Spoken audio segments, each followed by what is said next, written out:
Hello, friends, and welcome to the first MovieBabble podcast episode. Can you believe it? First one. Let's not try to screw it up. Today's episode is brought to you, as always, by the .com. MovieBabbleReviews.com to be exact. You can check out there some of the new content that myself and other MovieBabble contributors have created. I put up a couple of reviews this weekend, one for Deadpool 2 and one for Book Club, and another one for Show Dogs, which is forthcoming, which is another issue entirely. But possibly my favorite article of the week was by contributor Olaf, who saw the weird Disney movie from Russia and liked it and wrote about what he saw. So go ahead and take a look at that. As for the conversation you're about to hear, Stephen and I discussed some smaller movies that we think are really interesting this summer season. We talked about ones we've already seen. We even talked about Cannes for a little bit. We sort of just kind of bounced all over the place, but that's kind of the fun of it all, so I hope you guys enjoy. And before we get into the conversation with myself and Stephen here, we started a separate email account for you guys to send us some mailbag questions for future podcast episodes. So if you have any questions you want either me or someone else on the staff to answer, you can go ahead and send those to moviebabblepodcast@gmail.com. All right, and now let's kick it over to me and Steven. Cue the music.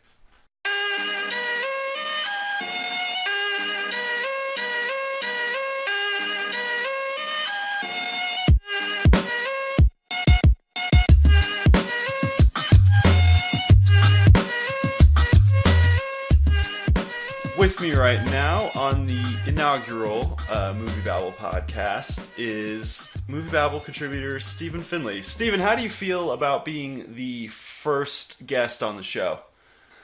I suppose, kind of nervous because I've been listening to podcasts since I was like 13 or 14 years old, and I've only only realised that this is the first podcast that I've actually been on. So, all right, excited is the word. I guess we'll see where it goes. I don't know.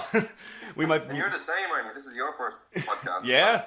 It might go off the rails pretty quickly. I don't know. We'll see. So yeah, I guess for everyone listening out there, we just wanted to get this podcast going because we know all of the Star Wars and Marvel, DC movies. We know all those movies that are gonna haunt us until the end of time, but there's always some really interesting summer movies out there that kind of go under the radar. I mean, it makes sense because you got so many massive blockbusters that are just going out every single week. So we just kind of wanted to run through some stuff, whether it's already been released or going to be released or whatnot. And so we can broaden your horizons for this summer movie season if you ever get tired of Deadpools and Infinity Wars and whatnot. So, yeah. Yeah. All right. So I guess, yeah, let's just dive right into it. I have a couple movies I actually saw pretty recently that I've really enjoyed. The first of which is Tully. It's the Charlize Theron movie where she is the mom. She's getting a new child for the third time around.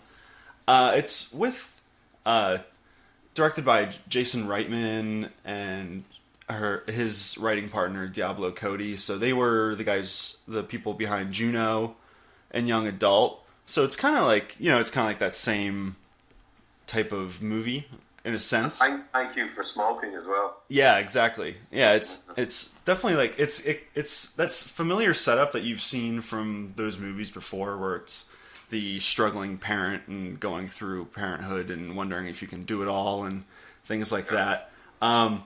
I don't want to ruin this movie for people because I think it'll end up being one of my favorites of the year. Like, it really shocked me how good it was, and it's not for the reasons you think.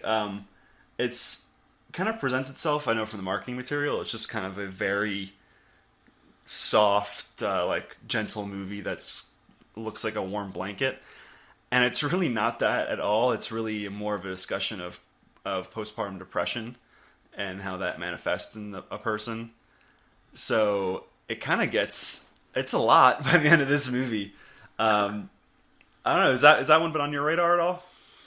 You know, I haven't seen the film, but my girlfriend, like, you're going to be pretty shocked, but my girlfriend told me the whole story from beginning to end. Oh, she spoiled the whole movie for me. What the hell? I know. Well, I knew that we'd be talking about it on the podcast, so I wanted to know everything about it. So because she went to see it with her friends, and I'm kind of devastated. Yeah, it does. It's a devastating hook on it. Really, it's first of all, it's really well done, and I hope I'm not leaning too hard into this for people who haven't seen it, but it's incredibly well done in a way that is really surprising and shocking. It really I think it's the movie I think is really a masterclass in screenwriting from Diablo Cody. It's incredibly well done, and it's kind of a return to form for Jason Reitman. He's kind of been struggling a lot recently. I mean, he had like Juno and all those solid movies, but in the last couple movies like Labor Day and like Men, Women, and Children, they're just these messes of movies that just didn't hit the mark. And I'm really happy to see him back as well. And I hope the movie does really well and it finds its audience, because this is a really, really solid movie. But yeah, and then the other one that I really saw, this kind of happened by just happenstance. I just kind of saw some people talking about it and saying it was really good, and that's Revenge. Most generic. Have you seen this one? No, I haven't seen this one either, but I've read so much about it. I read the review on MovieBabble. Oh, word, yeah. I can't wait to see that. Like, obviously, I don't think there's as many kind of spoilers like Tully, because the plot to Tully, especially I'd say in the third act, is kind of I don't want to say, but it can kind of get a little spoilery there. But Revenge is just like, have you seen that movie, The Bad Batch? That's I know it's kind of the similar feel where it's like Jason Momoa and like Jim Carrey and like all, right? Yeah, and Keanu Reeves as well is in it as well. But like, I didn't even realize it was Jim Carrey in the fucking movie for like until it was like, because I looked at this. He plays a homeless guy. I don't want to go off on a tangent here, but he plays this homeless guy that I was kind of like, oh, he kind of looks a bit like Jim Carrey. And then I just looked at the credits at the end. I was like, Jesus Christ, it's Jim Carrey. But no, like it does seem like a very similar movie to The Bad Batch, where but it's kind of more Mad Max type stuff going on. But with more of a feminism type kind of revenge story, like Death Wish or something from the 70s. And it's like the perfect blend between. It seems to be the perfect blend between Tomb Raider and Mad Max, if that would be accurate enough. Yeah, it's the way I look at it. I mean, it's a rape revenge movie, so the obvious ties immediately go to I Spit on Your Grave and things like that. But yeah, they play into that feminism bit really hard, but it's never overbearing, which I really appreciated a lot. It is fucking brutal, man. Like, it is really bloody and just like it just never stops, and I kind of really appreciate that, and because movies just feel like they're so sanitized for the most part. I mean, that's probably why this never got a wide release. It's kind of playing in L.A. and in New York, but it's already on demand, which is how I saw it.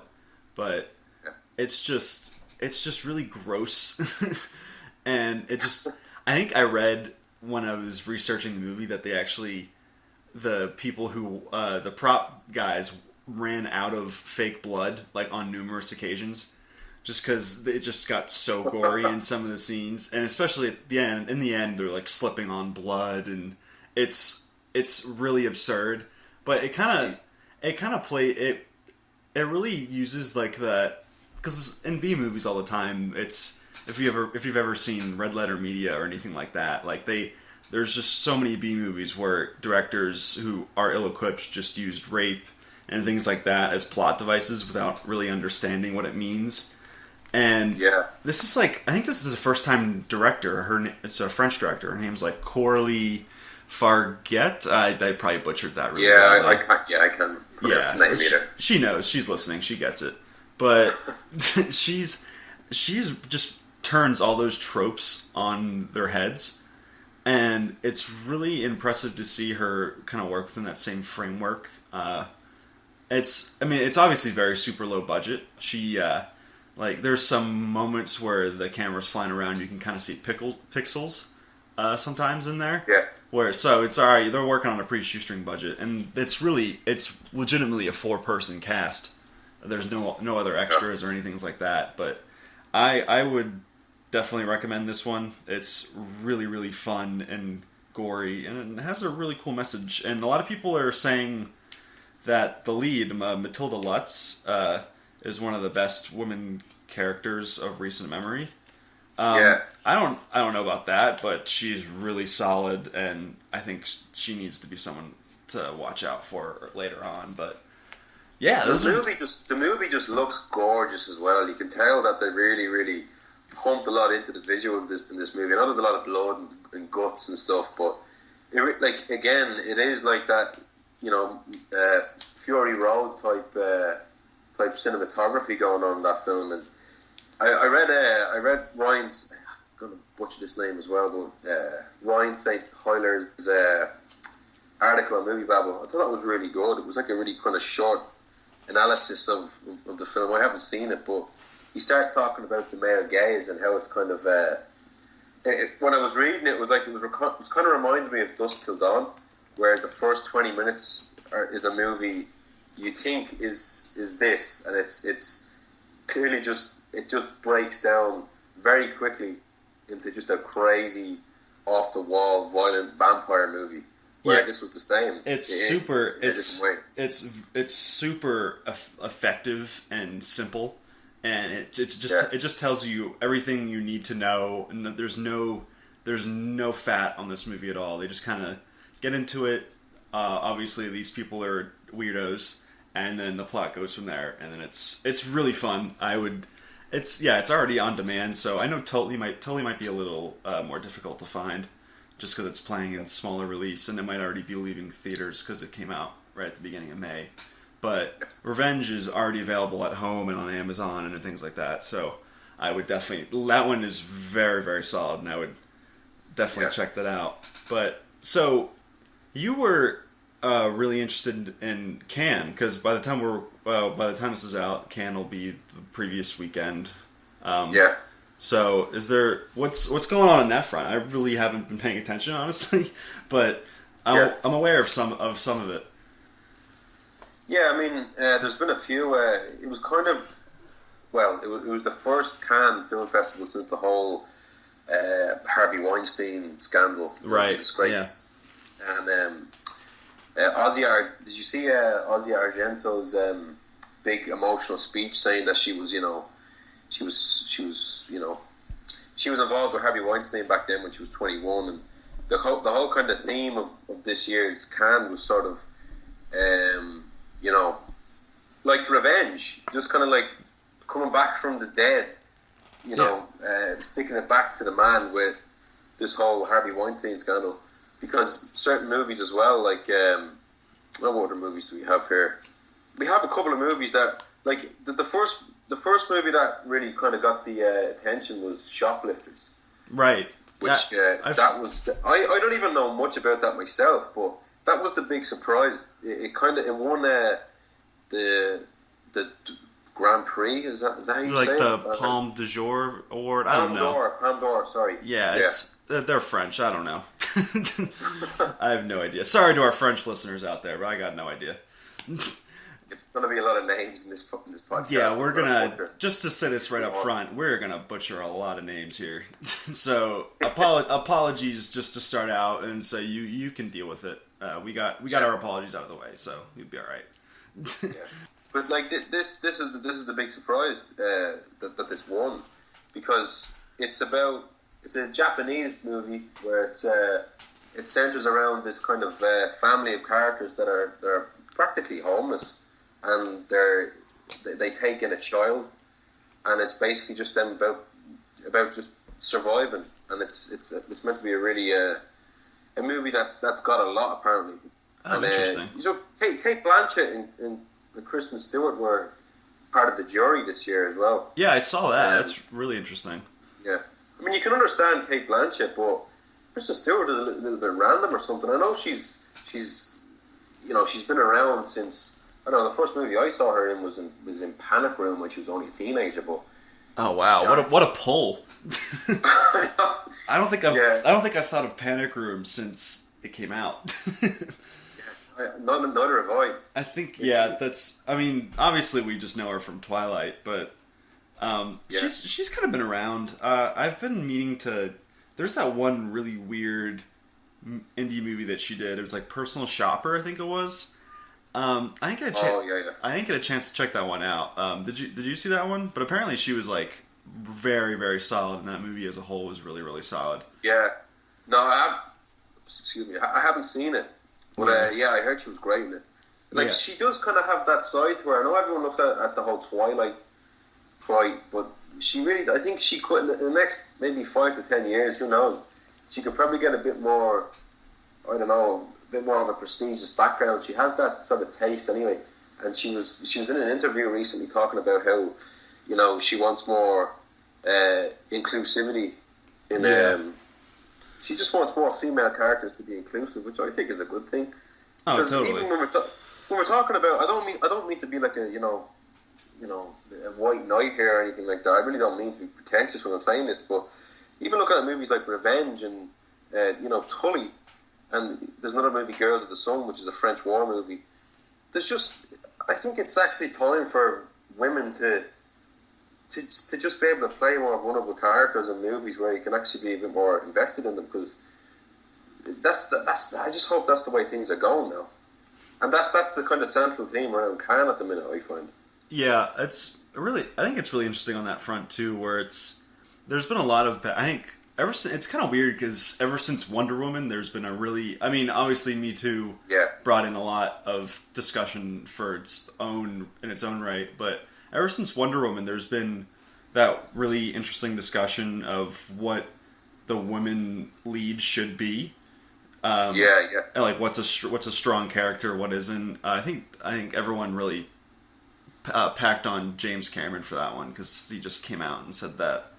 Like essentially that Wonder Woman was like too pretty to be a strong character or something like that. I don't know, but I think that's something we're gonna really.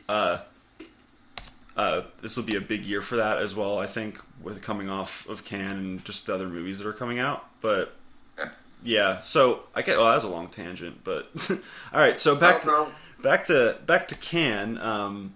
What other movies are on your docket from there? There's a movie called Climax. Have you heard of that? I have not. No.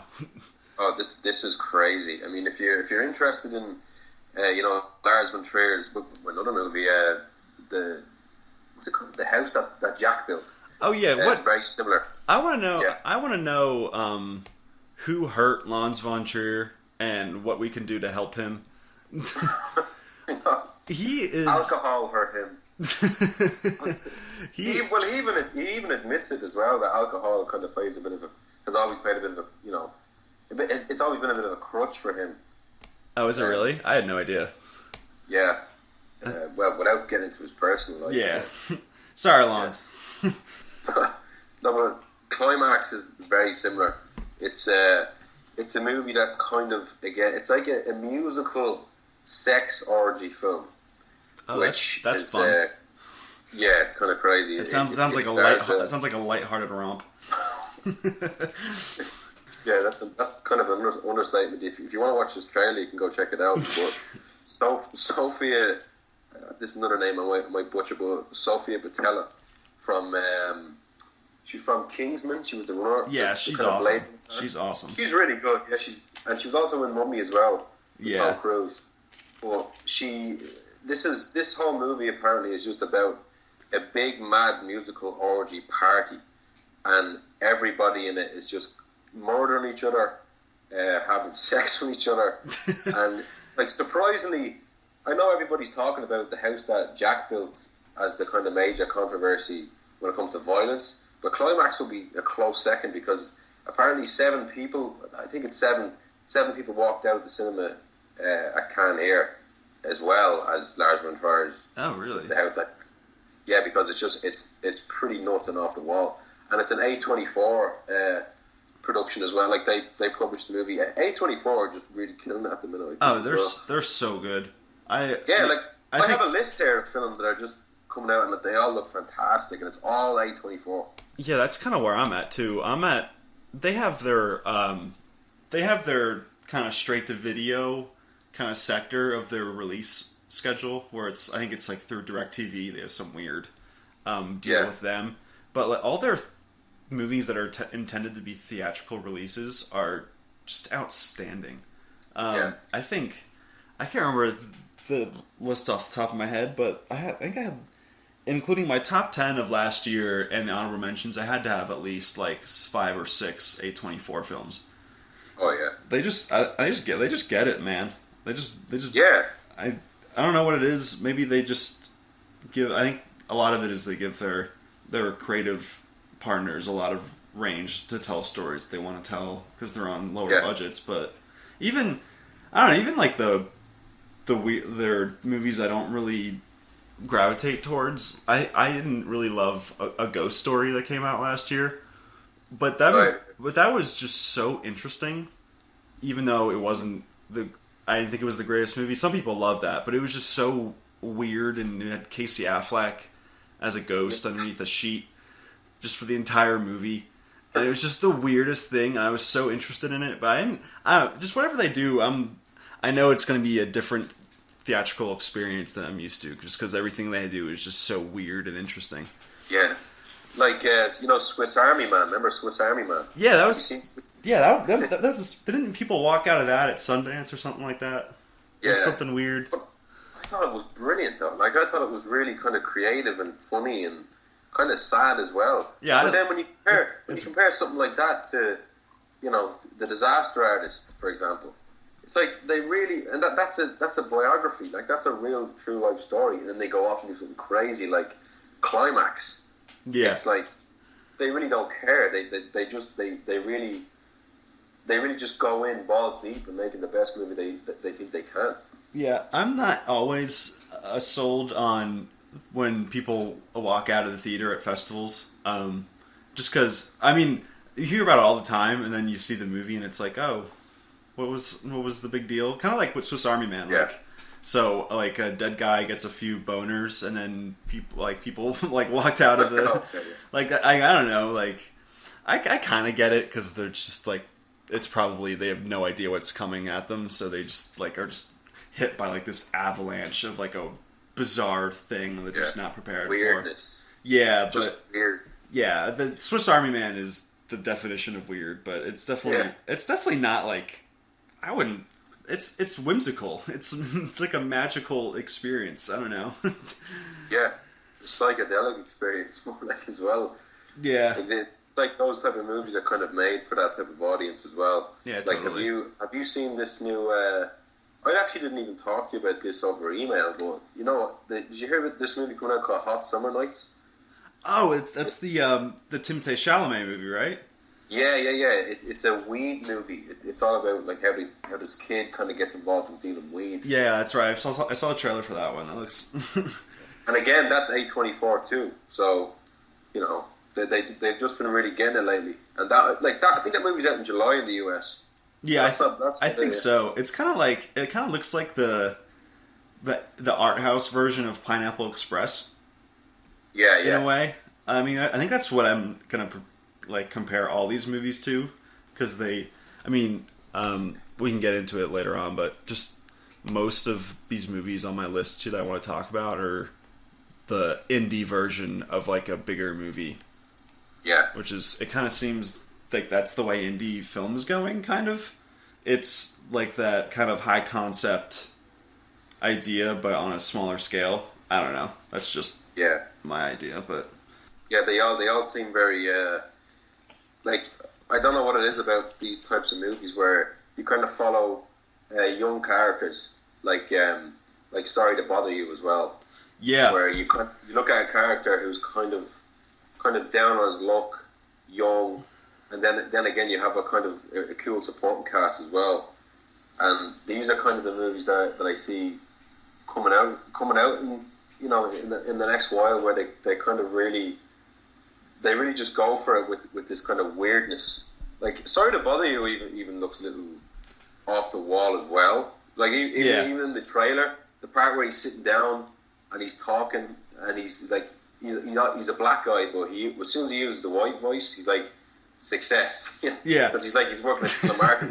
And then it just, like, teleports him into the room with this, like, white family.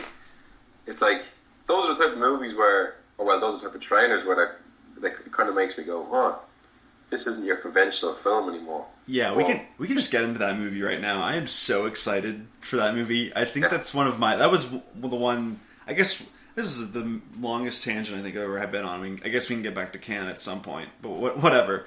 But... sorry about that. I keep forgetting about Cannes. Sorry. Nah, that's all right. They can wait. They're snobby in French. They'll be okay. But Sorry to Bother You. That trailer, it's another one of those solid kind of smaller distributors. Annapurna is behind this one, and that trailer just kind of hits you like a freight train, and where it's just first. Okay, so for people that need reference, it's presumably just from the trailers about a guy who's kind of down on his luck, as you mentioned, this black guy who really needs a job, and he gets into telemarketing, and from there he's really struggling, and then Danny Glover kind of gets in his ear like, hey, like, you need to start using a white voice. And he's like, what do you mean? Yeah. And so he just switches from... It's Lakeith Stanfield who's the lead character. He's the Get Out. Yeah, Get Out, the guy who is the brainwashed at the beginning. Yeah. But he immediately switches to a really high-pitched... I think it's David Cross is actually doing the voice. Which is it actually? Yeah, and I think there's two guys who are doing it. I think it's David Cross and Patton Oswalt are the two voices, which is hilarious and on its own. But so once he starts doing this white voice, he starts getting success and in telemarketing. He makes a lot of money, and Armie Hammer gets involved somehow. I don't really know that. I guess that's for the movie, but it looks like a really interesting idea of like sticking to your roots, and I think Tessa Thompson she's in it as well, but I think she's going to really act in that role as well, where she's kind of not happy with the side of life he's taken as this, as he's kind of selling out into white culture to make money, which I think is really interesting. But that movie looks so funny and just so bizarre and off the rails, and my notes here. It comes, July 6th. It comes out in the States, and I think it goes wide a few weeks later, like the end of July. So definitely look out for that one in the future. So yeah. just for the record, like, I couldn't stop. I don't know why, but I could not stop laughing when I saw Danny Glover doing the white man voice. Oh, it's so funny. It clearly wasn't him, and I didn't see it coming at all.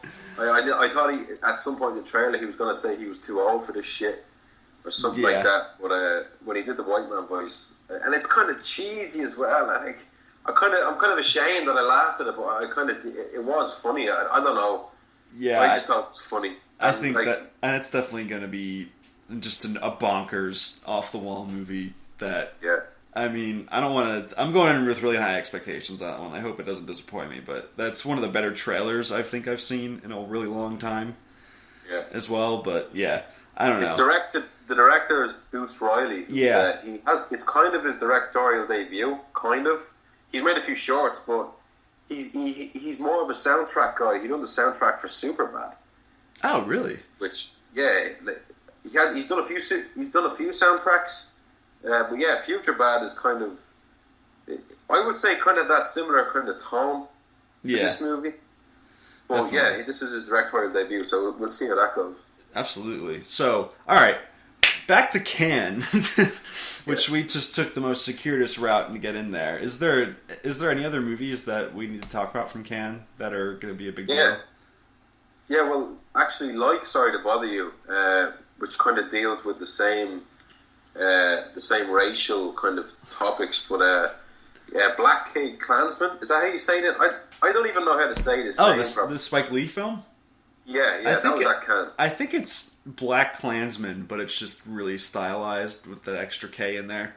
Yeah. I don't know. I think it sounds better to say just Black Klansman. I think I'm just gonna go Black Klansman. I don't know. That's how it sounds in my head. But yeah.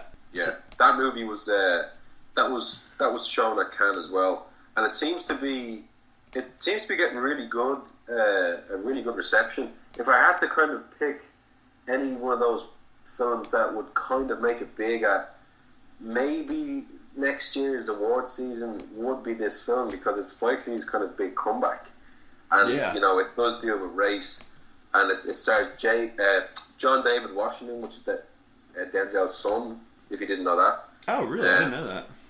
Yeah, and apparently he's meant to be a really solid actor. This is his kind of his big break, and Adam Driver as well he's been kind of killing it lately as well. Yeah, he's been. I really like what he's doing with his career.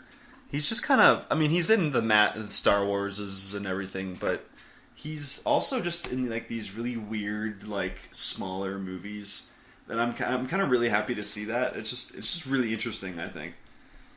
Yeah, he's great. I mean, and this I love in the trailer when John David Washington's character is just sitting on the phone and he's talking about, I hate, what does he say? I hate Jews, I hate blacks, I hate everyone not white. And then just seeing Adam Driver like slowly turn around in his seat, like with that kind of what the fuck kind of look. Yeah, I'm gonna be honest. That was another funny part. I'm gonna be honest. I haven't seen the trailer for this one. Oh man, it's one of those deals where I haven't been. It's kind of like with A24 as a whole. I'm just every Spike Lee movie is going to be interesting, even in like its failures. Kind of like the remake that he tried to do of Old Boy, which was just not good at all. But it was just kind of like an interesting idea, I guess, to take that story. But I for some reason I was like, you know what, I'm good. Like I'm gonna see this movie, so I don't need to worry about seeing. I don't know. I just kind of blocked it out. But yeah, keep going. Yeah, a friend of mine, Daniel, actually has that kind of same philosophy when it comes to films. He's like, look, if you're already sold on the movie, don't watch the trailer. And I kind of like, even with I'm not going to go off on another tangent here, but even with Venom, when that trailer came out, I could not resist watching it. And when I watched it, I was like, why did I watch that trailer? Because now I know certain shots that are going to be in the film, and certain things are kind of spoiled, and certain surprises. So yeah, if you're sold on this movie, by all means, don't watch the trailer. But Topher Grace is another actor that's in the movie, and he kind of plays this. He kind of plays the villain, if you want to call him a villain in the movie, because he's obviously he's a villain because he's part of the fucking KKK. Yeah. But like his character seems to be the kind of focus, not the focus, but the aim of these police, of the police force that want to really kind of infiltrate his kind of his whole kind of cult, his KKK cult. But Topher Grace is another actor that I don't know what it is about him in this movie. He looks funny as well, and I know he's from that 70s show, so comedy is sort of on the tip of his tongue. But he I don't know what it is about him. He kind of, I don't know. He just makes me laugh. I don't know why. I kind of wish he was like a bigger star than he is. I feel like the pseudo Venom role in Spider-Man 3 kind of just like broke his career for a little bit. Oh yeah. And he just kind of disappeared for a while. Then he kind of showed up in Interstellar in a supporting role, and this world needs some more Topher Grace in it, I think. Yeah, like I don't mind the guy. Like he's pretty good. Like I'll always kind of see him as Eric from that 70s show, but even what, like you were saying there, when he just kind of randomly showed up in Interstellar, I'm kind of going, he's blonde now, and he's kind of better looking. Yeah, it's like oh, that guy, I remember him. Yeah, like hang on, I knew this guy from before, but I read an interview with him recently where he was saying that he after that 70s show and Spider-Man 3, he actually made according to him, he's had a lot. He made a lot of money, so he was able to focus more on doing movies that he actually wanted to do. And he says now he wants to focus on more art house cinema, which this type of movie is kind of in that category.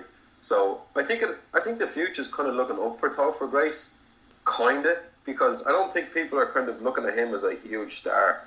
Yeah, he's just he's just kind of like that. Like I said earlier, he's like that guy that you know.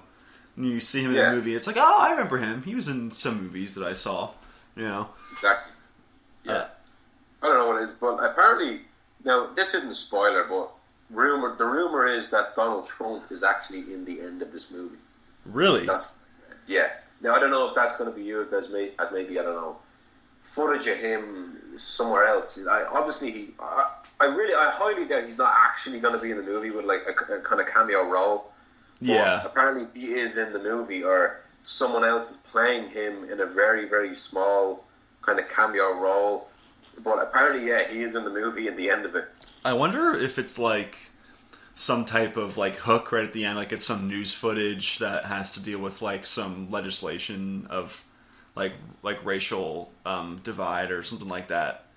And they bring him in and he makes like some big declarative statement, as we all know from the dude. But yeah, that's that is so like that's like a classic Spike Lee move. I feel like he just gets. I mean, there are a lot of people who don't like his work, and I'm not the huge fan of him as just like a personality. I mean, I just can't stand. I can't stand watching him at the sideline of Knicks games on TV and things like that. But he just kind of gets it. I think from a cultural perspective. Some of his movies become a little heavy-handed, but I think he kind of touches on stories that probably need the light of day in that sense. Yeah. But yeah, he really knows how to kind of spark a kind of what am I trying to say? Like spark a kind of debate almost with a film that really deals with sensitive stuff, like I don't know, like mainly race, really. Like when you go back and look. You go back and look at a movie like Do the Right Thing, but that's a really, really old movie with him, and it's like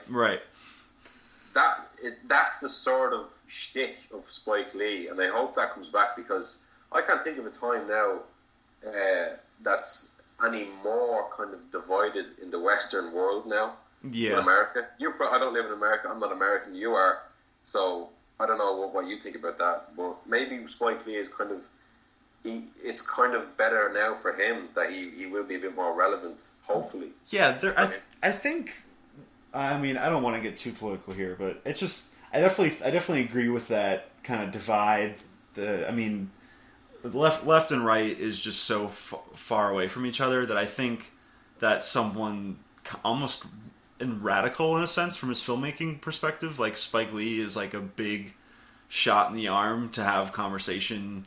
I mean, there was that big discussion. I mean, it's probably still going on about the "This Is America" music video. Yeah. I mean, it's kind of the same thing, from I guess just in film form, where you just have this guy who's he doesn't care what you think, but he's going to get his message out there. And I think there's definitely something to respect about that, especially. Yeah, like he has balls. He's always had balls. Like he really just goes for it. He doesn't really care, like you're saying. Yeah, totally. What else we got? We kind of touched on it earlier, but I feel as if we didn't really go full on into it. But Lars von Trier's the house that Jack built. Yeah, this is another one where I heard about it, and then I just didn't watch the trailer for the other reason, wherever I just didn't want to be disturbed during my day. I was having like a good day when it dropped, and I was like, you know what? I don't want to get bummed out, so I just haven't gone back around to looking at it. So you haven't seen the trailer? No, I just know that it's Matt Dillon, right? Matt Dillon. He plays this serial killer who's clearly. I mean, he even wears like kind of pedophile glasses. Like he really, really looks the part. Oh, that's just wonderful. Yeah. Well, I'd actually say don't watch the trailer for this one, because there's something that happens very on in the trailer where I was kind of like, I didn't expect that, and I kind of. Is it spoilery? See, I haven't seen the film yet, obviously, so I don't really know how important it is. I guess it's not really important, but there's a character in it that's kind of a throwaway character, pretty clearly. And I was like, oh, I didn't really see that coming. Especially when this is a 2.5-hour serial killer movie about one man. Oh, God. So yeah, I don't really know how to exactly feel about it, but apparently Lars von Trier is really, really happy with how it's gone with this whole controversy, and alleged hundreds of people walking out of the theater because it was just so gruesome and graphic, and they couldn't take it. But I listened to one critic talking about it, and he was sort of saying that I can't remember his name, but he was that kind himself, and he saw the movie, and he was saying that it's all kind of this movie is the kind of perfect Lars von Trier movie because he's really kind of putting his own image out there, no matter what, if you like it or not. And the reason why a lot of critics are saying that mainly they don't like it is because of his own kind of arrogance, with not really caring so much that he's going to put out something so unbelievably provocative, where it's kind of a double-edged sword. I don't really know exactly how I feel about that. I'd probably err on the side of positivity because I'm an optimist as well, I suppose. But that's nice. I wouldn't mind seeing it because it really does look. It looks like it could be pretty crazy, and the weirder the better for me. Yeah, he's just one of those filmmakers where I get it. I think it's just his movies are just such a bummer.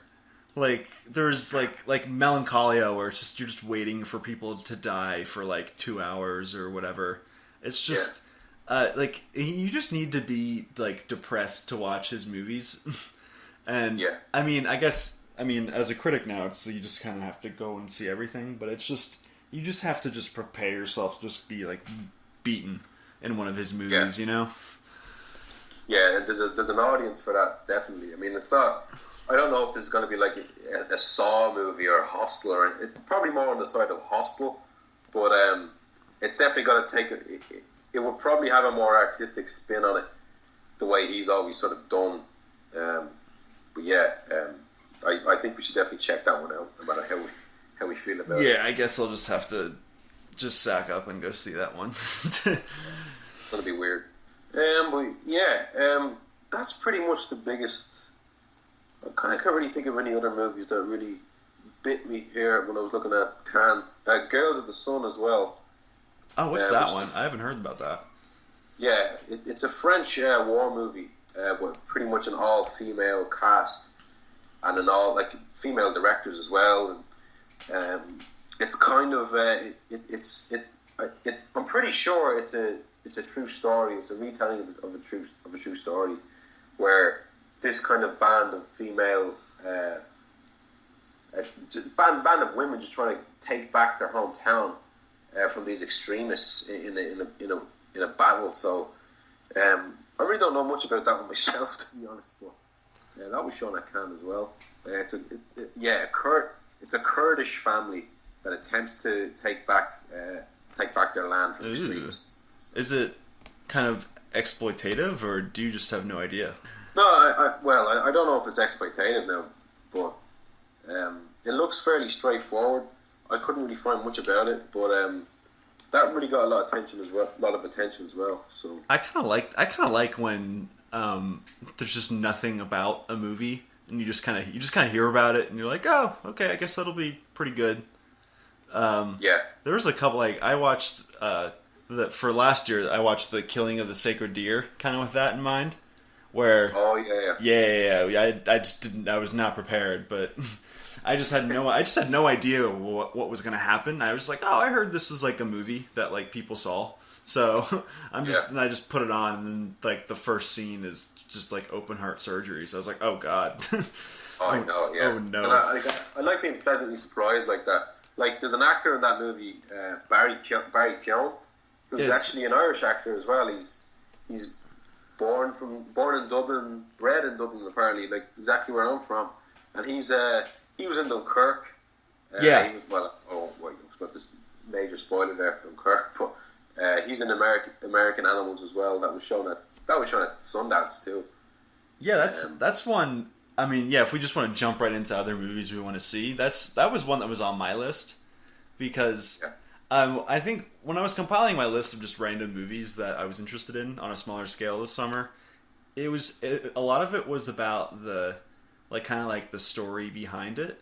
So, American Animals, I mean, you would kind of agree it's probably like the art house version of like an Ocean's 11 or something like that. Yeah, yeah. But that's a great description. Yeah, actually. but what I'm really interested in is this is the first movie that includes MoviePass Ventures, which is so that subscription movie system that's like kind of being the talk of the town is they went in with the Orchard on this movie at Sundance.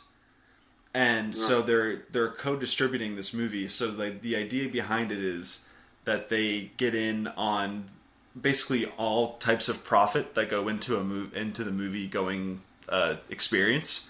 So are you a MoviePass guy? Do you have that? What MoviePass? What do you mean? So it's the subscription based kind of it's kind of they've changed a lot, so it's kind of hard to describe since they're losing so much money at the moment. But it's sort of the way I'm in it is you pay $10 a month as kind of like a subscription fee, and then you can go see a movie a day. Oh Jesus, yeah, of course. Yeah. So yeah. So they're. Sorry, I thought you said something else there. It's a movie past, as in like. Yeah, sorry. It's all right. I'm keeping this in. Don't worry about it. But so yeah, like they're in on the distribution of this movie, so they're kind of getting in on all parts of where the money comes in a movie experience. So they're getting in on all types of just all like general ticket payments, and then they also have like the MoviePass marketing that they kind of get all their money from, and then you have the subscription fees. So I'm kind of interested to see. I'm interested to see the movie because it has Barry Keoghan. Is that his name? Barry Keoghan? Is that how you say it? Yep. And you see, this is the Irish kind of. This is the Irish confusion here. His name is Barry Keoghan. If you can say that. Oh, yeah. I'm just gonna go Barry K from now on. Yeah. But I could be really embarrassed here because I could be wrong about that myself. But if I had to guess, his name was Barry Keoghan. Oh, that's what I would say as an Irish. That's a nightmare. But there's just way too many syllables for that to be it. But so it's him, and then most people know it's Evan Peters. Evan Peters from it's your new Quicksilver. He's also in it, and then Blake Jenner, who's kind of been in some smaller movies with. He was in Everybody Wants Some, that spiritual sequel to Dazed and Confused, and he was in. What was that other movie? Edge of 17. He was in that movie as well. As the older brother figure. But it's kind of like this interesting cast, which I'm sure the movie's going to be really entertaining. But it'll just be interesting to see, like, this is like a make or break type of deal for MoviePass, because if this movie tanks, like, there's kind of reports that MoviePass is already short on cash. They're cash poor at the moment. I mean, there's obviously the CEO has come back and said, like, no, we have a solid line of credit that'll make us last for a while. But it's just interesting to see what they're trying to do with this company. And I just don't know if it's going to work. But all I know is I don't care because I'm saving so much money a week on movies because I use the MoviePass, and they're probably going to go bankrupt on me alone. But I don't know. What do you think about it? No, I mean, like, when I look at this movie as well in particular, it's like this is the first movie for Bart, the director Bart Layton. Mm-hmm. It's his first movie since The Imposter. So I'm kind of looking at this movie as it's similar to a kind of Breaking Bad type thing where it's like bored, losery teenagers who are kind of outcasts become liberated by this kind of life of crime. But that's that. Like, I don't really know much about it, and I'm kind of deliberately not wanting to know much about it either. And it is out in June as well. I think it's out in June, isn't it? Yeah. Is it out in June? I think so. Yeah, I think it's June 1st. Yeah, I think it's June 1st. Let me check my notes. Yeah, June 1st it comes out. So that'll probably be some type of smaller release that'll kind of expand if it does well. But that's definitely one to look out for in a few weeks. But how about on your end? What's one you were really looking forward to? There's one movie called Wildlife. I didn't even talk to you about that yet. Oh, have you heard about it? I have no idea. Please enlighten me. Yeah, you'd probably be a bit excited about this because this is Paul Dano's debut film. It's his first directorial debut. Oh, wow. Yeah, and it was already shown at Sundance, and IFC Films, they secured the rights, and it's going to be released in the UK in November. And I think you know the way it is with these release dates, they're kind of all over the place. Like in the US, I think Sundance this year or yeah, it was in January. January. So it was shown there, but it's going to get a worldwide release soon, and it stars Kerry Mulligan and Jake Gyllenhaal. Oh wow! Yeah, there's not much known about it. I don't even think there's a trailer. There's only like a few screenshots or something. I could be wrong about that. There probably is a trailer, but it's about a boy that sees his mother cheating on his father, and it kind of follows the story from the perspective of the child, and it's based on a novel by Richard Ford, and that actually Paul Dano actually he co-wrote the movie as well. Oh, really? So yeah, and the movie's set in the 1960s as well.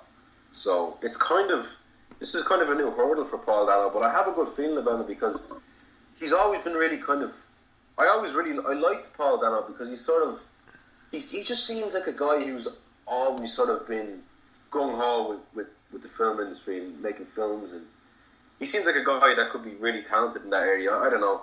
Yeah, I think he's one of the more thoughtful actors working today. I mean,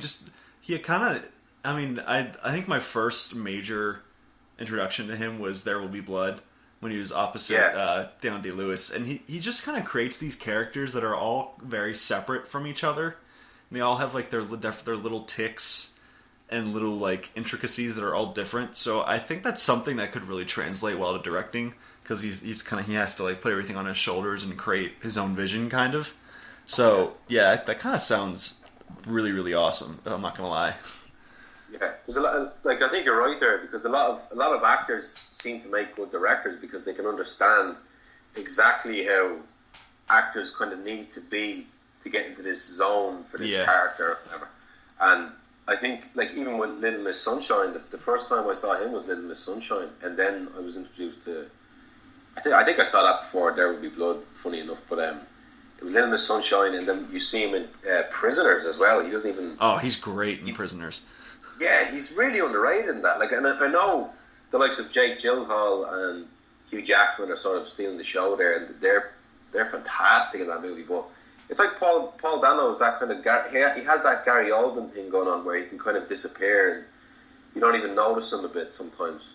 Yeah, definitely. So I wanted to talk about another one it's technically already released. It came out last weekend in super small release in LA and New York. It's called First Reformed. Have you heard much about this one? So this movie, I mean, I'm just kind of interested. It's written and directed by Paul Schrader, who, for those who don't know, basically got his start in writing Taxi Driver, and he went on to write Raging Bull, and he's had a really successful career since then. But one of the things that's really interesting about him is that he just had like this really kind of sheltered, somewhat damaging youth where I don't think he saw a movie until he was like a teenager, because he was just like, he had a rigorous Catholic upbringing. I think it was Catholic. It was some form of Christianity, but where he just didn't, like, he was just kind of cut off from the world, and it kind of manifests in a lot of his writing. So and then it works perfectly with First Reform, because it's Ethan Hawke playing a priest of sorts. Well, not of sorts, he is a priest, but he's kind of dealing with his own past. I think he has a son who died. They kind of kept a lot of these plot points secret, which I really kind of like. But basically, he has this conversation with like a crazy environmentalist type of deal, and it kind of, because the environmentalist is like, how can we worship a person who kind of brings destruction to this earth and whatnot, things like that. I could be butchering that, but that's kind of what I got from it. But and then he kind of sends Ethan Hawke on like this downward spiral. It's probably going to be really heavy just because it's Paul Schrader. I mean, it's Taxi Driver we're talking about here. So, and the cast is kind of like just interesting. Besides Ethan Hawke, Cedric the Entertainer, isn't it? And Amanda Seyfried as well. Like it's just a weird little project that I've seen a couple of reviews already where some people are calling it one of the best movies of the year so far. So. I don't know how much of a awards push it'll get just because of its release date, and I don't know. A24 doesn't. They don't. It's an A24 movie, so they don't have all the money in the world to kind of push all their films. But this is one that I can't wait for it to expand. Yeah, and they seem to be pushing this film as well as a kind of modern day Taxi Driver too, and that's primarily because it's Paul Schrader. Yeah, but again, it's like. Ethan Hawke just looks absolutely perfect in this role. He just really does. He looks like he's kind of found a sweet spot with his character because he can tell that he's kind of, when he's acting in this movie, he's like kind of restraining a bit, and it just kind of has that kind of tragic kind of vibe to it where I think Ethan Hawke really suits that. And I don't know if you've seen the Before Midnight trilogy, but Ethan Hawke is just. He's such a good actor that you forget he's acting, I find. Yeah, he's just a really interesting, thoughtful dude. I've heard him talk in a couple podcasts myself, and he's just kind of really interested in. He's just a really interested guy in film. Like he just loves interesting little stories that talk about different issues. He's beyond excited about this movie himself. So. I imagine this one will probably be really fantastic and knock our socks off whenever it gets out to our areas. But yeah, and that's probably. I know you're saying that A24 doesn't really have a lot of, probably doesn't have the resources to be pushing for awards. But if I had to guess any movie from this year that would be really good with awards, it would be First Reform. Yeah, they always have their movies that they really. Pinned down during the award season push, like November and December, where they always we just haven't heard about them yet. So that was kind of the thing with me with Lady Bird last year. That just kind of snuck up on me, and I think it just kind of they said, "Hey, we have this movie coming out in November," and it turns out that was the one that was like the major push, and the Florida Project as well kind of had a later release. Yeah. So I mean, I would love more than anything for this movie to get a big awards push, but I just don't know what's coming our way. There could be something that they might put all their resources in, but I don't know. That's probably another conversation for another time, I think. No, totally. I got a lot of movies here, Nick. I got a lot of movies to talk about. Oh yeah. let me hear one. Yeah. Well, another one I want to talk about is now I don't know how to feel about this. But I'll see what you think. And I don't know if you've probably heard about this movie, but have you heard of Gotti? Oh, the what John Travolta movie? Yeah, the new John Travolta movie. It's about the Gambino mob back in the 90s. And yeah, it's about John Gotti, and John Travolta plays John Gotti. And I know John Travolta's sort of had his ups and downs, and his masterpiece is like Battlefield Earth. Oh, that's a masterpiece in its own way. Let's be fair with that one. In the room, it's a room level masterpiece, which is exactly. There are movies out there that are so bad that are just absolutely fucking brilliant. It's amazing. But like, I think for some reason, I don't know. It's probably the optimist in me as well, but. For some reason, I kind of get a good feeling about this movie. I think John Travolta kind of suits this part, but it's again, I'm kind of worried as well because I don't know if the gangster genre seems to work as well post Sopranos, because it's like the Sopranos sort of ended all possibility of any more good gangster movies to top it, because it's like it kind of done it. It really went everywhere with that subgenre. But I don't know what it is about this movie, Gotti. It's set in the 80s and 90s, and I can't remember who the director is Kevin Connolly. Who, from Entourage, right? Yeah, he's an actor as well. Yeah. Yeah, so it's like I don't really know what to expect from him, because I don't think he's actually directed a film before. So it could be make or break for him. I don't know, but I don't know. We will see. I think it might be. I mean, kind of with Travolta in general, it's either a big hit or a big miss. So I think either way, if this movie's terrible or it's great, I kind of just diluted my own saying there, but I think it's going to be interesting either way, I think. Yeah. No, I know what you mean. It's like if John Travolta's attached to it and it's 2018, it's like, I don't know. But it's like, if you go back and look at the show, I haven't seen it, but the O.J. Simpson show. Yeah, he was great in that show. Yeah, I heard he was actually pretty decent in that. And like, I don't know. I know he's all crazy about Scientology as well, but maybe this could be a kind of new, a new start from, I don't know. Yeah, we'll see. I have no idea either. Do you know when that's coming out? You have any idea? I don't actually. I'm sure people can figure it out. But there's another one that I'm kind of not the highest on, but I think it's another one where I'm just kind of interested in kind of the thing, like kind of the machinations behind it. It's called Adrift. Have you heard about this one? Yeah. So yeah, for people that don't know, it's coming out June 1st, and it's Shailene Woodley and Sam Claflin. I think that's how you say his last name. But basically, they're two sailors that set out from Tahiti on the way to San Diego, and they got caught in the middle of Hurricane Raymond, and obviously they get capsized, and they're stranded out in the water, and they have to find a way back to land before they die. The trailer kind of makes it it feels kind of Lifetimey. Like it looks like they're really focusing on the romance of it, and I don't know if that's going to be great. But Shailene Woodley and Sam Claflin are just kind of like these two actors who never quite hit it big. They've both had their roles. Like Shailene Woodley's had like the Fault in Our Stars and all these. Like she's a name, and Sam Claflin's also a pretty decent name that like people recognize. But I wonder if this was the final straw where it's like, all right, we just need a movie to show our acting skills on the most grand scale possible, which means just the two of us going off of each other for the entire movie.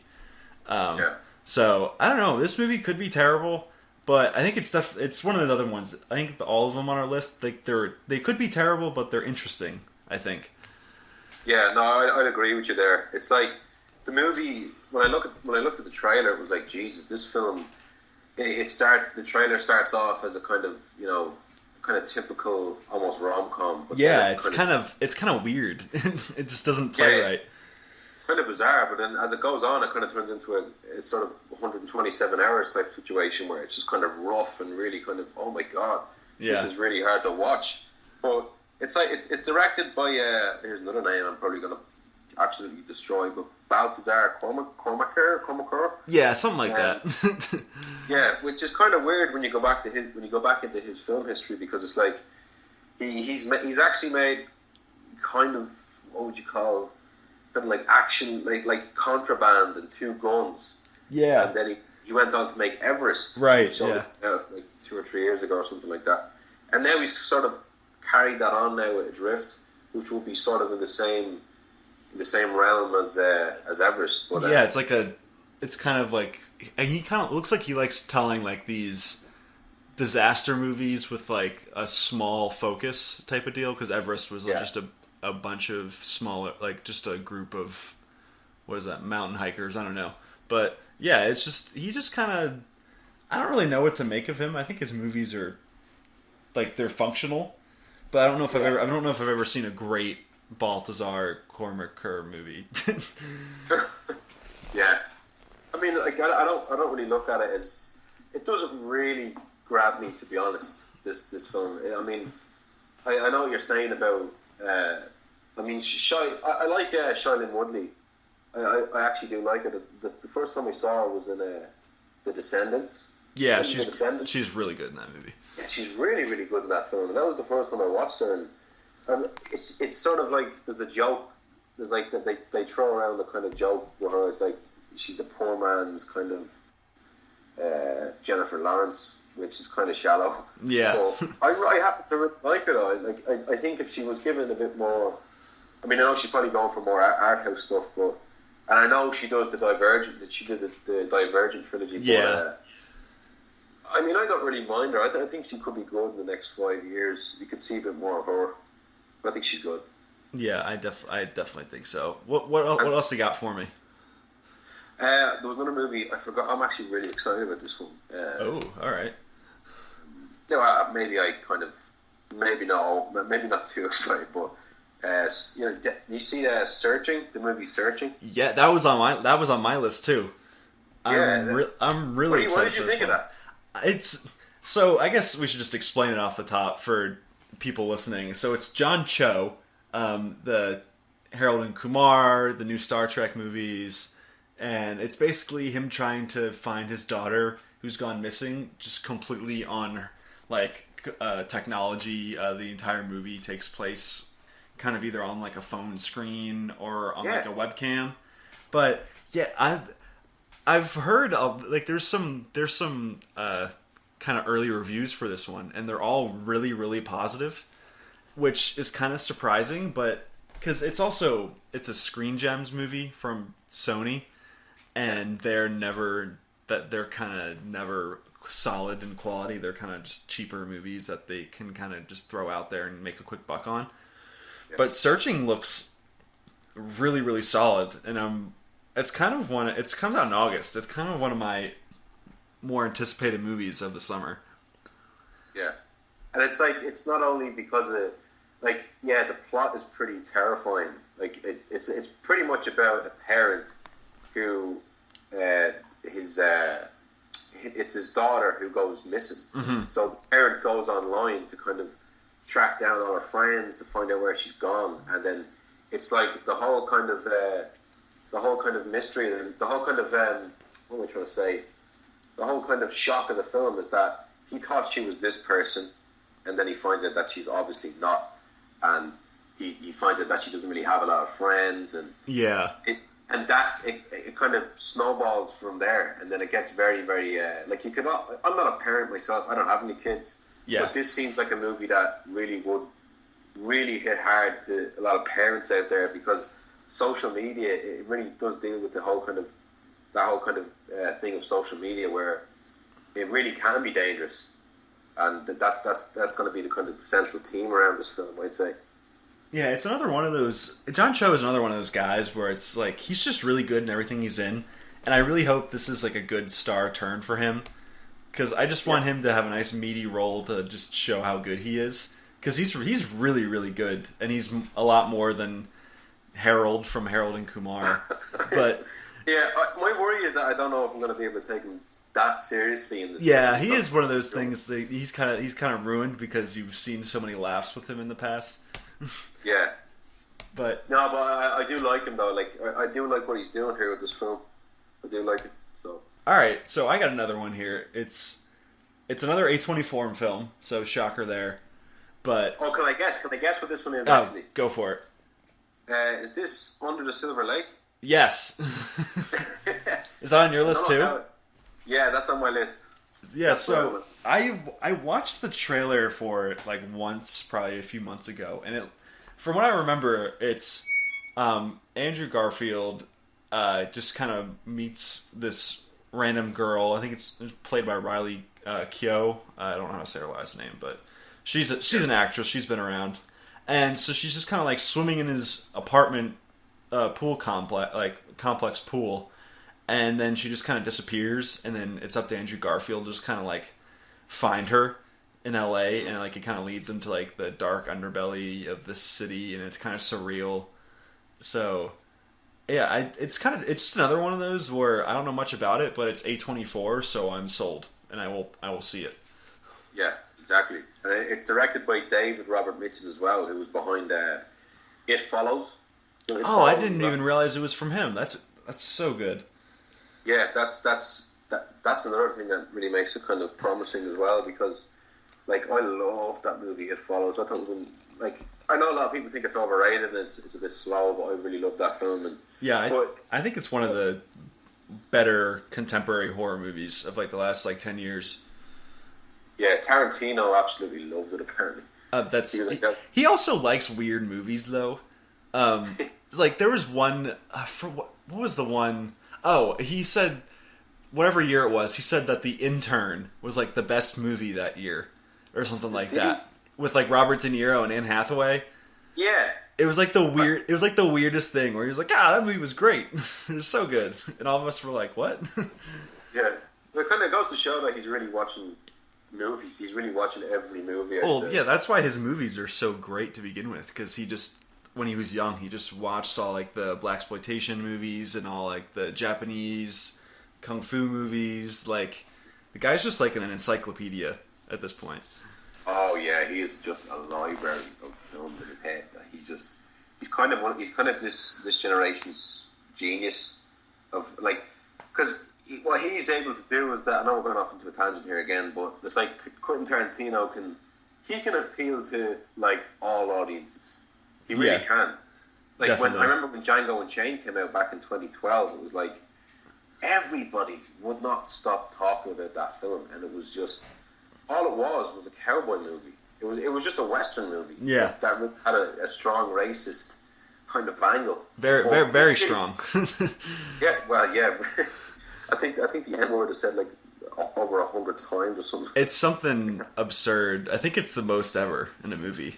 I'm pretty sure. Yeah. There's some statistic out there where it's like at least top 5.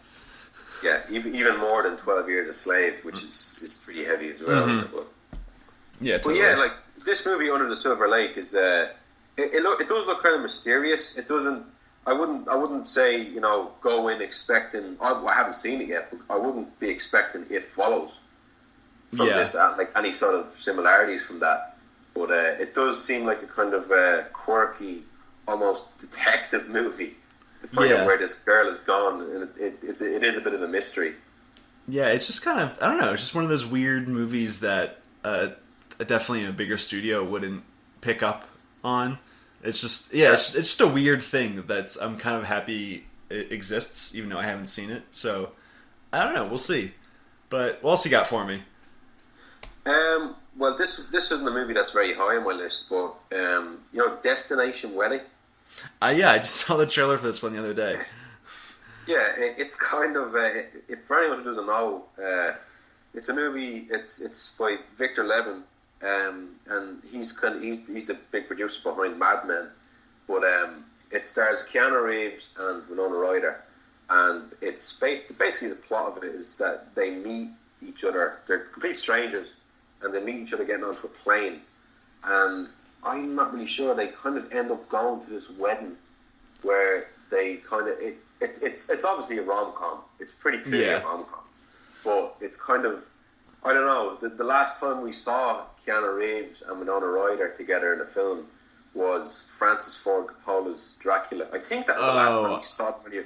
And I'm going to say right now, like I actually really like Keanu Reeves. I find it very hard not to like him because he's dubbed as the nicest guy in Hollywood. But if you go back and watch Dracula, I know there's films out there like Samurai Cop and Troll 2 and The Room, where they're kind of bad movies where it has a bit of a bad movie shtick to it where you can enjoy it. But Keanu Reeves gave one of probably the worst acting performance I've ever seen. He's really bad in that movie.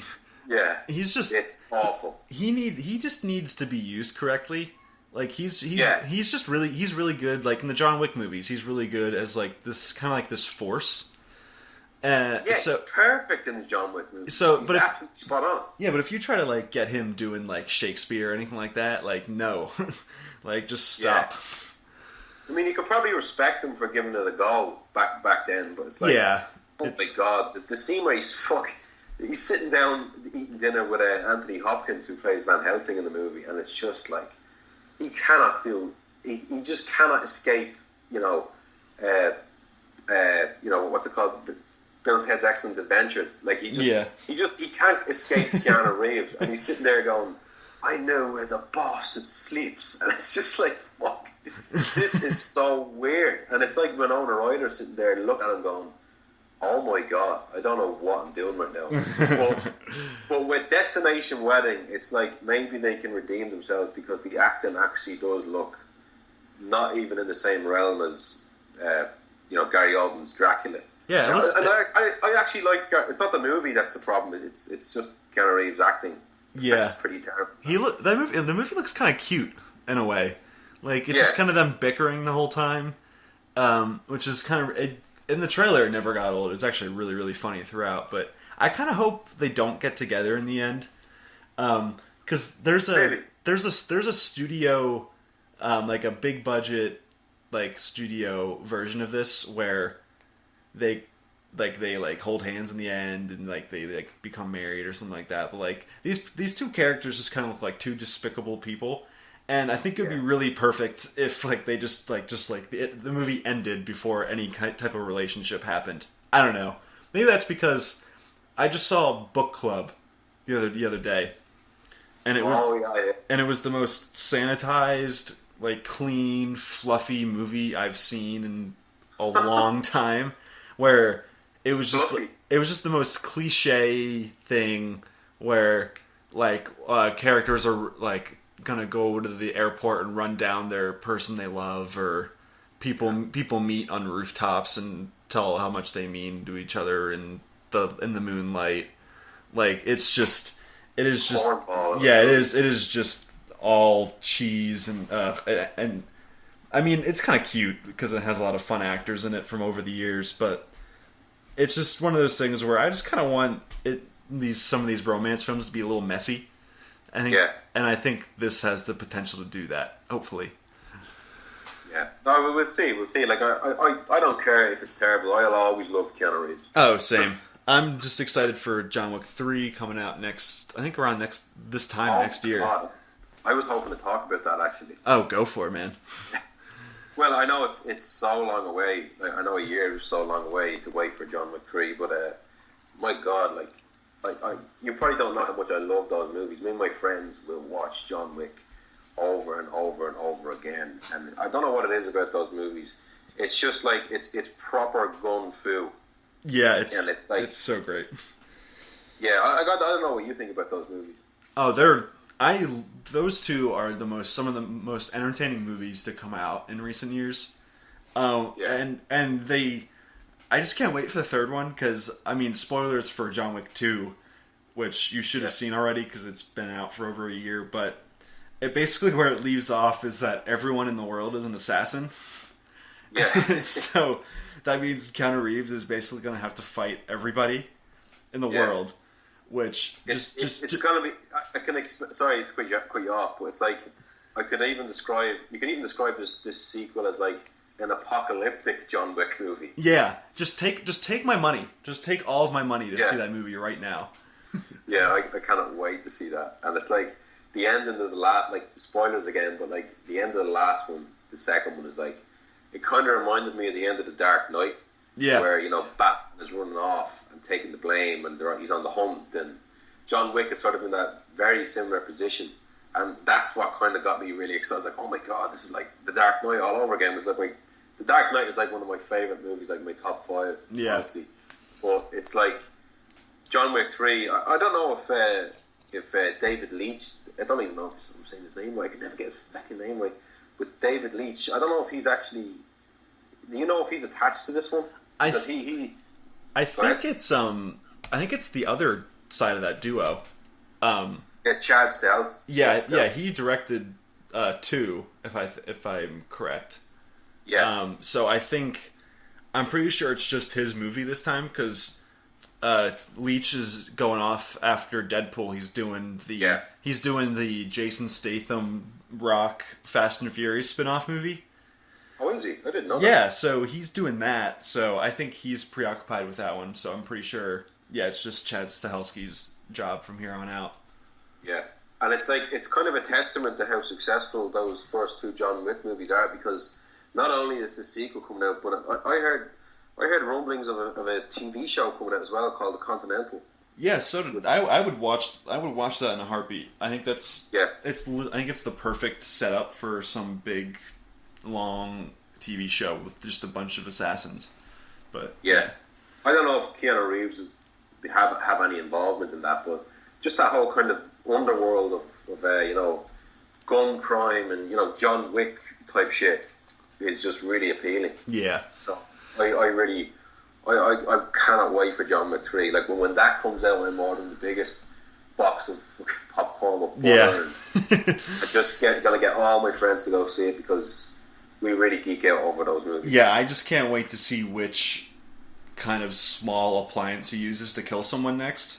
Because after him using a pencil in John Wick 2, like I'm just sold on whatever else he can do. Yeah, it's got. I don't know how. Again, that kind of worries me though. I mean, it's kind of rare for a trilogy to be fully good. So I think this is actually their biggest challenge. And Keanu Reeves is going to be 55 by the time this film comes out, and he I don't know how he does some of these stunts, because even in the first John Wick movie, he kind of for 4 months straight he trained in jiu-jitsu, driving, stunts, marksmanship, and he's just like a workhorse. And I kind of feel bad for him because he got a bad rap the past, and his life is pretty tough apparently as well. But I just think he's amazing. I think he's really good when he's given this role. That's when we do our 2019 summer preview. We can talk about that one in more detail. Yeah. All right, so I have 2 more, so we can just go into yours after that. But my next first of 2 is another A24 movie, of course. It's called 8th Grade. Oh yeah. Yeah, the Bo Burnham movie. It's his directorial debut. He wrote and directed it. It's July 13th, so that probably means for people in the States, that'll probably mean like look out for it end of July, maybe first week of August, because it's probably in LA and New York to start. But yeah, it's just sort of this really small scale story of this girl's last week of 8th grade, and she's just trying to deal with people and social media and the personalities that people have in real life versus on social media. And from what I've heard, it's just this really poignant, just really interesting discussion that's like really heartfelt, and it looks like, I don't know what type of broad appeal it has, but I hope it kind of turns into a Lady Bird type scenario. Yeah. I mean, it's kind of the same thing where it's this girl coming into her own. I just want to make. I just hope for the world for this movie that it does really well. Yeah, as well, I think Lady Bird is a good comparison as well, because it is kind of that kind of coming of age film as well, where it's like I think the kind of unknown cast kind of helps this film. Yeah, totally. It's not very distracting, and it helps the whole kind of everyday feel to the movie, and you can kind of relate to it. It's not it's not Emma Watson or something like that, where it's like, oh, here's the next movie she's in where she's just kind of this perfect girl or whatever. And it's like, I was going to say, it kind of has that social media thing going on as well, with the likes of Searching, where it kind of does rely on the current age of social media and how it can affect us, and really diminish your confidence as a teenager. And again, I think that movie could be pretty good. Yeah, I think there's a lot of room for smart movies that cover social media and things like that. I just think it kind of gets a bad rap in movies, like with all the terrible low budget horror movies that get released, and it's just they just use social media, and it's a 45-year-old writing the dialogue, and so it just sounds like the stupidest thing ever. But yeah. I think this for 8th grade, I think this one is going to turn out really, really solidly.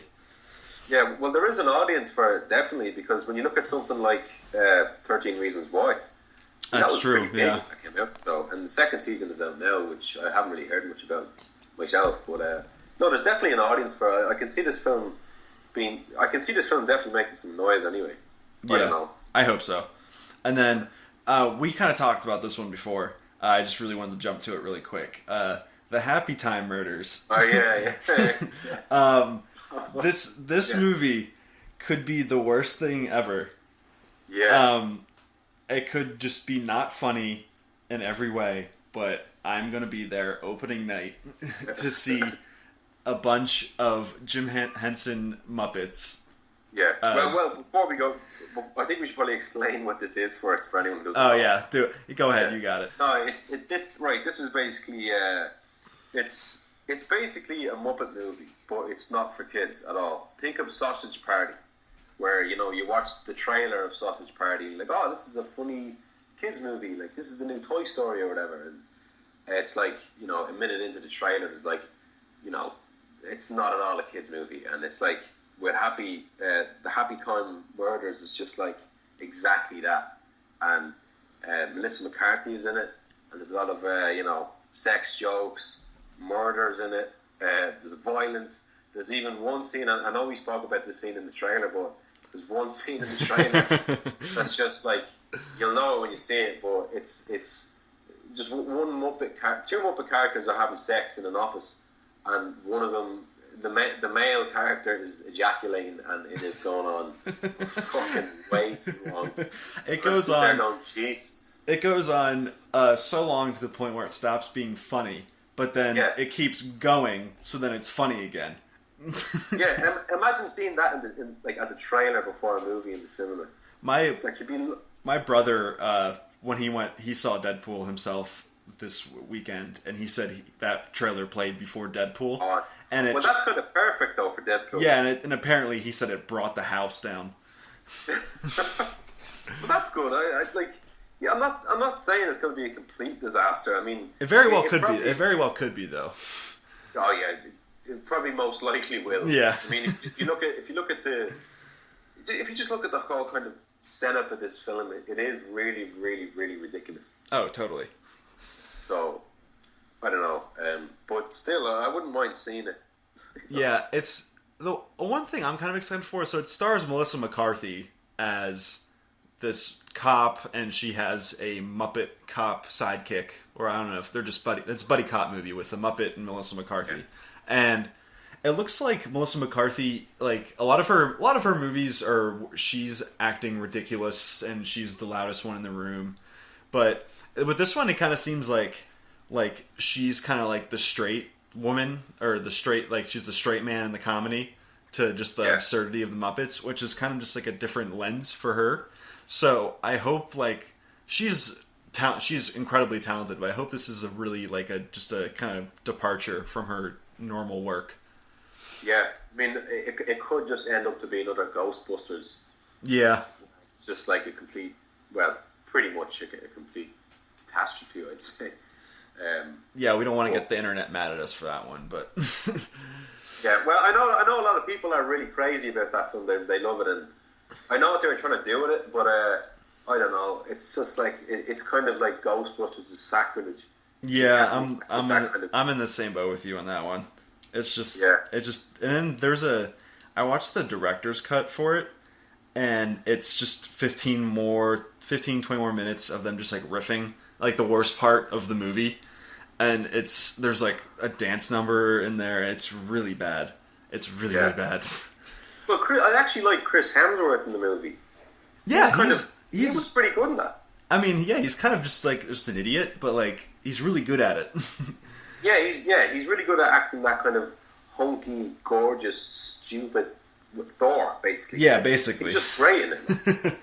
But yeah, I don't know what this movie comes out in August sometime. It's kind of, I don't know, I have no idea, but I'm interested to say the least. Yeah. No, yeah, definitely. Yeah, what else? Do you have anything else for us? I was going to talk about Bohemian Rhapsody. Oh, isn't that like a like a November release or something like that. But yeah.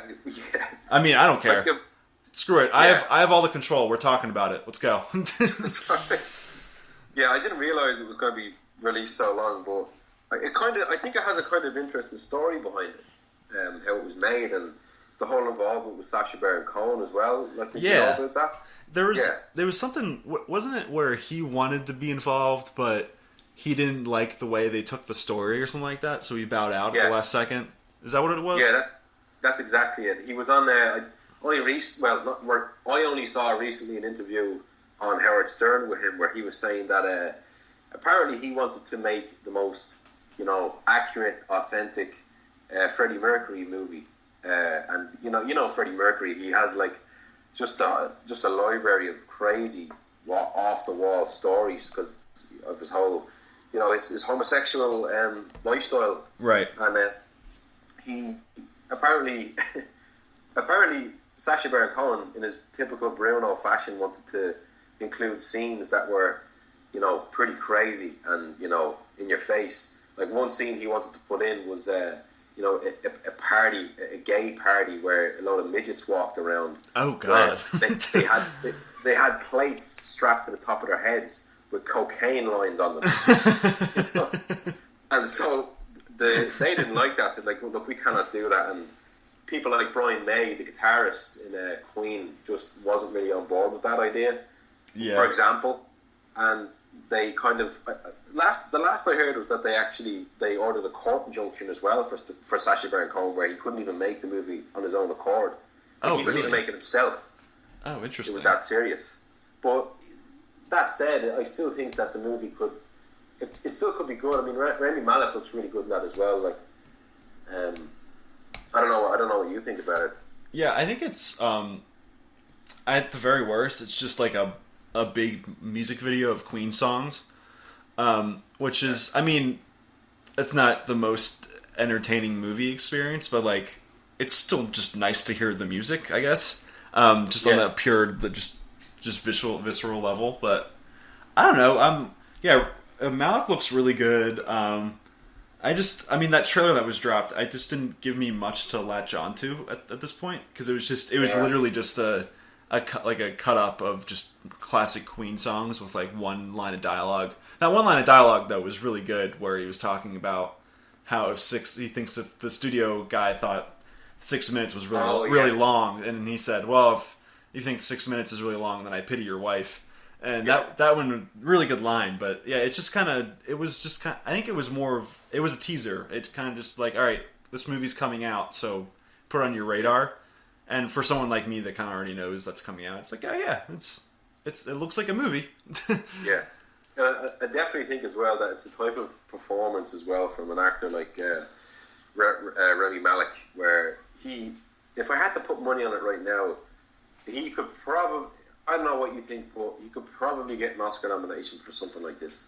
Yeah, I think so too. It hits all the beats. It's playing a famous historical character.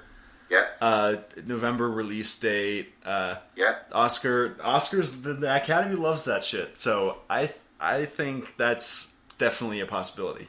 I think it just depends on the movie itself. If the movie's really good, they'll probably get a nomination for him.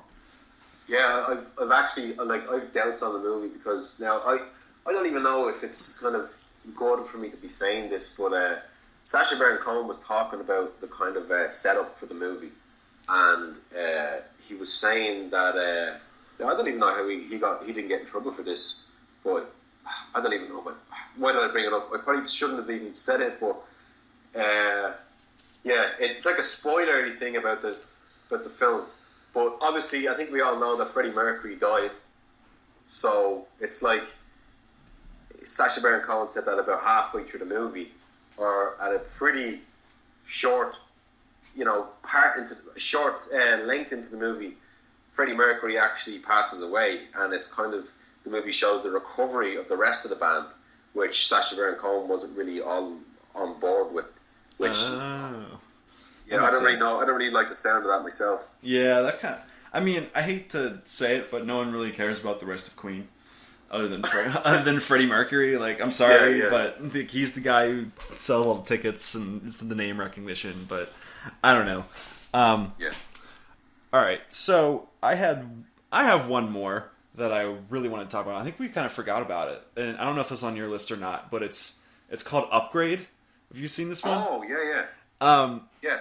It's with starring notable Tom Hardy doppelganger.